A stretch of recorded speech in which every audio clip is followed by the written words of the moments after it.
I guess just anything really that makes me upset really triggers my eating, because eating makes me feel better.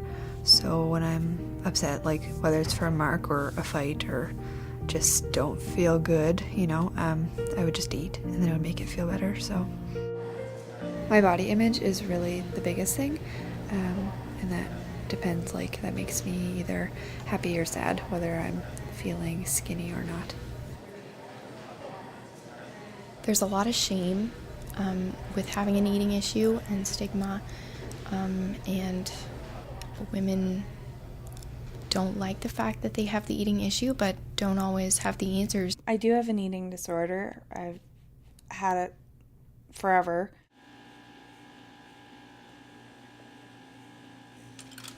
There are so many different stressors. There's personal ones, school ones, just things you face all the time.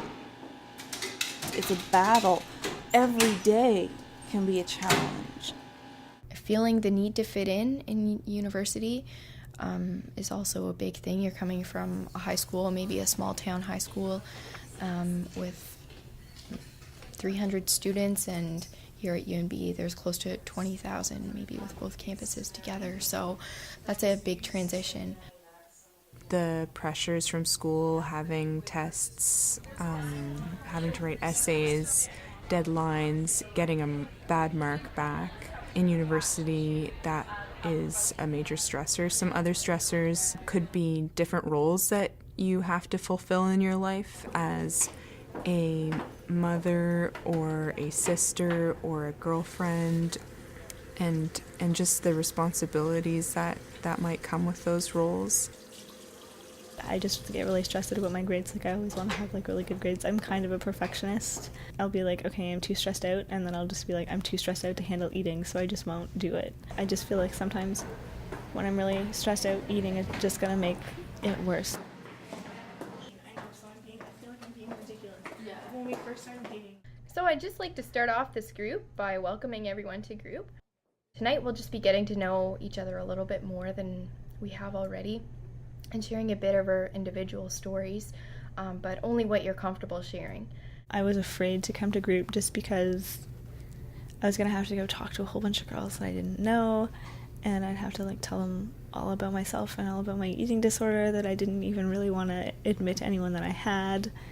And I don't know, I was afraid because I didn't want my family to find out that I was going to this group. They knew it was a problem, but we didn't really talk about it.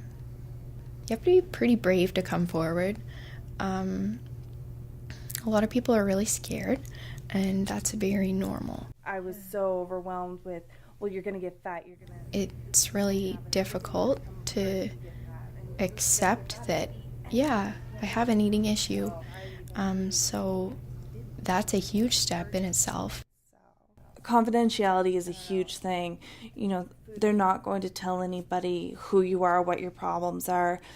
They're not going to run up on the street, oh, hey, how's the bulimia doing? They're very much a very close-knitted group, and these are people that you will be able to rely on and confide in. I actually didn't react like I thought I would. Usually when I get upset, I just turn into a little baby and I cry and whatever. But today I was like, you know what? No, that is not acceptable. That is not my mark. I'm going to talk to her. And you can talk about, not just about the food, because as the group says, it's not about food. You can talk about what stressors are leading to the eating behaviors. It's not that we want to enable people, but we want to be there as a support and help them to see past the negative coping habits that they're using and try to find some positive coping habits instead. We really want to promote a non-judgmental environment. I had a pretty bad week. Not so much eating-wise, but just everything else, which kind of adds to the stress and makes dealing with eating a lot more difficult. Mm-hmm. But I don't know. I haven't eaten. I haven't had time to eat today. It's not even that I didn't want to, but I had breakfast. It's really nice to have the support. It's really nice to be comfortable talking to people and other girls that have like the same issues as you. And even though I feel like I've recovered like a whole lot since I began this group, it's still nice to have it because I still have bad days. Today we'd kind of like to talk about self-care as our topic for the week. I think that what I'll do is I think I'll play some music that I really like in the morning while I'm getting ready. I forget about music and how I enjoy it, so I think I'll do that. Yeah. I'm not good at self-care. I don't really do self-care. I know I'm supposed to do self-care, and probably my life would be better if I had time for self-care, but I just don't, and I just don't really do anything for myself. Because I feel guilty when I do, because I'm just like, I could, like, if I'm having a bath, I'm just going to sit in the bath and be like, I could be, like, doing the dishes, or I could be working on, like, I found something. a compromise to that. Yeah. You sit in the bath, but you've got your textbook. So you're relaxing your body, but you're engaging your mind.